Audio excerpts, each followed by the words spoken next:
Here are some easy exercises anyone can do at any point in their pregnancy. First and foremost is belly breathing. So you can do this seated or in a tabletop position like seen here, but you want to fully exhale. You'll see my belly drop.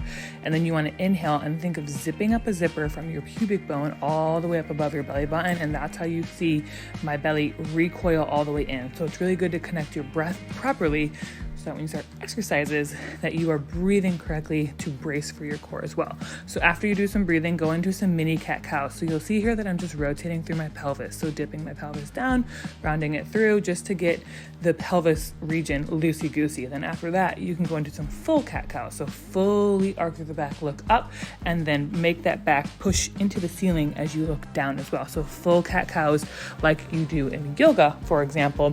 And then that's also going to get you set up to get ready for a bird dog. So you'll find your neutral pelvic tilt with that mini cat-cow and the deep breathing. And then you're going to extend opposite hand and opposite arm in opposite directions. And the goal is to try to not rock side to side and keep a stable back, stable line down the back. Now, you can do the belly breath and hold it while still breathing for a few reps, or you can reconnect that belly breath in between each rep if you desire. Completely up to you. Now, after the bird dogs, you can go into kneeling tap back. So we're still in tabletop position, but this is more so for the glutes. You're just tapping that toe behind you, not rocking in to the leg that's stable.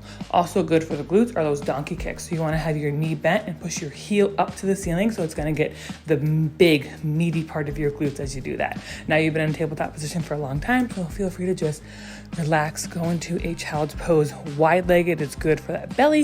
And then after that, you can do some down dogs. And if you want to spice it up, you can go from a tabletop position into a down dog. So you can also kind of hover in that tabletop position, but it's a good reset at minimum to go into that tabletop position in between those down dogs. Now you're going to push your hips back as far as you're comfortable in that down dog. And it's also good to stretch your upper back. Okay.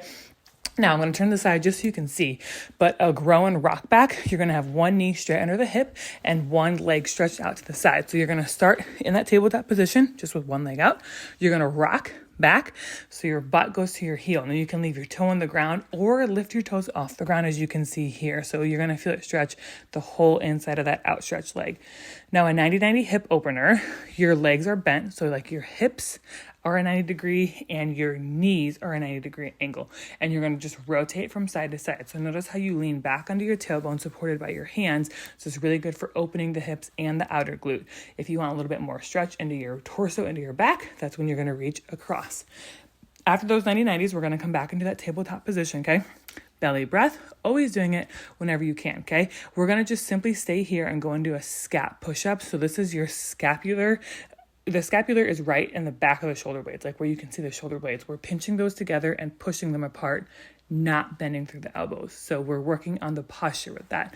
Lying on your side for a clamshell, you want to make sure your hips are stacked on top of each other and your feet stay together as you open and close your knee, pushing that knee up to the ceiling. This is really good for your outer glutes as you do so, and just control your breathing. Breathe naturally while you're down here. Let this be equally relaxing as good for your glutes. Extending that top leg immediately out of a clamshell, you're going to go into a side leg raise. So we're just bringing that leg up towards the ceiling. So good for the glutes, also good for the side of the leg.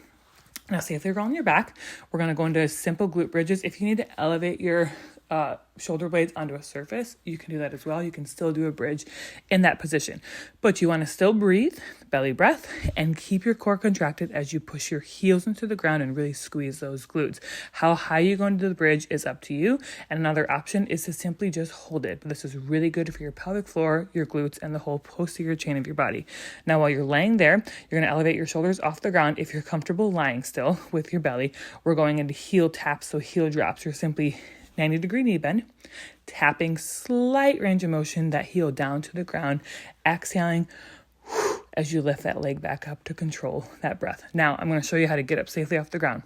Turn to the side and then stand up. And then while you're on your feet, finish off with side step ups, really good for opening the inner thighs and working the glutes and the pelvic floor and your balance.